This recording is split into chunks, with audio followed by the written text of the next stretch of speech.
99.9% lahat is hindi totoo or never mangyayari. Hello, what's up mga ka-lifestyle? This is Marky Lifestyle once again. So for today's video, let's talk about online learning application once again. Pero bagong lahat mga ka-lifestyle, gusto ko po kayong anyayahan para mag-follow sa aking Facebook page.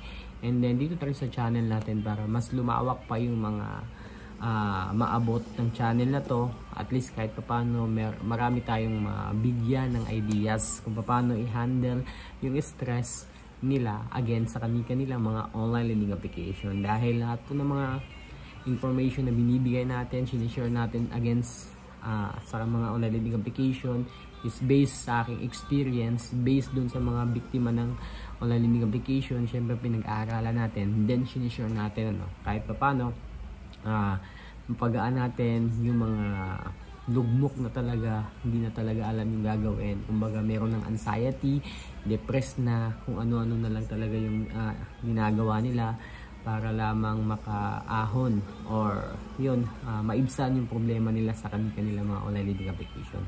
Again, gusto ko lang iparating sa inyo, walang problemang hindi kayang isolve, no? So binigay sa atin ng Panginoon yan, meaning to say, kaya natin to. Okay, so all you have to do lang is be yourself, no? Trust yourself, no? Kaming mga Ola Defender, nag-guide lang kami, binibigay lang namin yung experience namin, in-share namin para kahit paano alam nyo. So again, 99.9% walang katotohanan. Yung mga nare-receive yung mga form of threats na galing mismo sa mga online learning application through text, through email, like for example yung demand letter, summon, warrant of arrest, lahat-lahat na, no? Then kung tinatakot kayo na yun na nga about sa social media, ipopost yung mga picture nyo, huwag kayong matakot, no? Gaya ng paulit-ulit yung sinasabi, hindi nagtatagal yung ganung klaseng mga post mo. Kung i-post na yung ID mo, naka-hide po yan, and then 2 to 3 days i-delete ng uploader yan. Ganun lang ka-easy, no?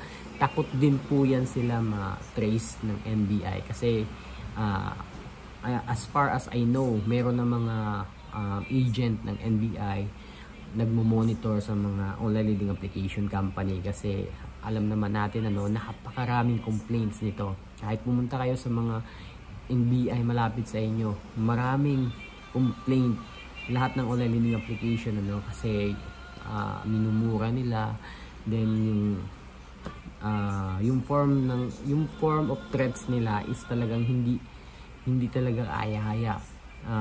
Merong reward, bibigyan ng reward kung sino makakaturo sa inyo, yun ganun, and then minsan pa idadama yung kapitbahay, sabihin na kung hindi mo ipagbibigay alam kung nasaan si ganito ganyan, maaaring ikaw ay makulong din, ganun, so lahat po yan, 99.9% is hindi totoo, no?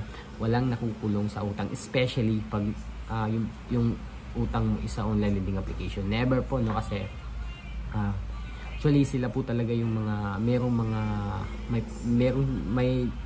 sila po talaga yung may problema, no? Sila yung kumbaga may rules na nilalabag, no? So sila yung may problema, no? And so yun, kung meron kayong mga problema about online learning application na akala nyo talaga wala nang solusyon, so mag-ikot-ikot kayo sa social media, maraming mga nag-share, especially yung mga solid biktima ng online lending application. Panoorin nyo kung ano yung ginawa nila para makarecover, no, sa problema nila sa kanilang online lending application. Again, in the end of the day, kung paano nyo in the end of the day, kayo din yung makakasolve ng problema nyo about online learning application, kayo yung may hawak, ng decision kung paano nyo, bayaran nyo ba or hindi. And gaya nga ng sabi ko, nandyan lang yan. So anytime pwede nyo bayaran yan kasi never mawawala yung balances nyo sa mga online learning application unless kung totally hindi na talaga ma-search yung apps na yan, wala na sa Play Store, or totally disband or banned na talaga, no? Wala ka na talagang pwedeng mapuntahan apps. So sino pa yung babayaran mo? So ganun yung posible, no? Pero kung pwede pa ma-search mo, makikita mo pa sa Play Store, kahit hindi mo makita sa Play Store, search mo pag lumabas, pwede mong bayaran, ano? Pero in the end of the day, gaya ng sabi ko, huwag kayong magpa-partial payment, yung promo, prolong, yung mga yung mga strategy pampalubag loob, kumbaga, no? Kung sasabihin na basta ganun, alam niyo na yan kasi nakaka-receive kayo ng ganung klaseng mga discount, no? So, kung yung nabanggit nila, so sa kanilang mga text messages, again, para hindi na lumaki or lumobo or yun na nga, lumaki pa yung problema nyo, huwag nyo na lang dagdagan yung OLA nyo, no? Yung sinatawag na tapal system.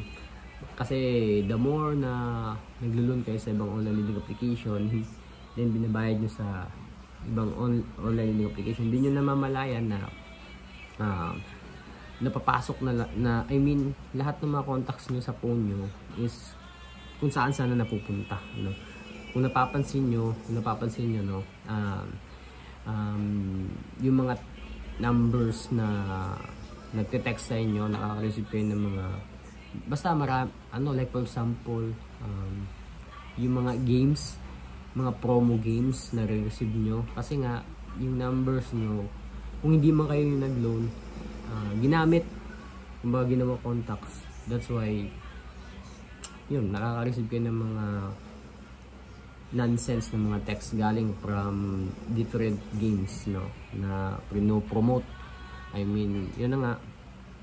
So I hope lahat ng mga may problema sa online lending application, ano, maka-move on na, maka-recover na, no? So this, hindi pa katapusan ng mundo, guys. So wag kayong masyadong focus sa mga OLA na yan, no? Kasi wala yan, hanggang dyan lang yan, hanggang dyan lang po talaga yan.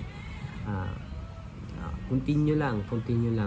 Pero again, kung may pambayad kayo in the future, bayaran na lang natin para mawala talaga yung kaba sa dibdib natin, ano? Kasi yun yung dahilan kung bakit hindi ka masyadong lumalabas, nahiya ka, no? So yun lang mga ka-lifestyle, no? Again, this is Marky Lifestyle. Kung meron kayong mga katanungan, suggestion about sa online lending application nyo, you can reach out my page, no, Marky Lifestyle, sa Facebook page. You can direct PM me there kasi nagre-reply po ako sa FB page. Then nagre-reply din naman ako sa mga comments sa mga nagtatanong sa YouTube natin minsan, ano, kung kaya natin sagutin. Again, please share this video and don't forget to subscribe my channel. This is Marky Lifestyle. So I hope, guys, na mawala na talaga yung mga online lending application na most harassed, no? So yun, ano. So again, continue lang sa pag-pray para ma-solve yung problema nyo, no? Huwag yung mawala yung sigad, no? Para hindi kayo mawala sa path na dadaanan nyo. So yun lang mga ka-lifestyle. Peace.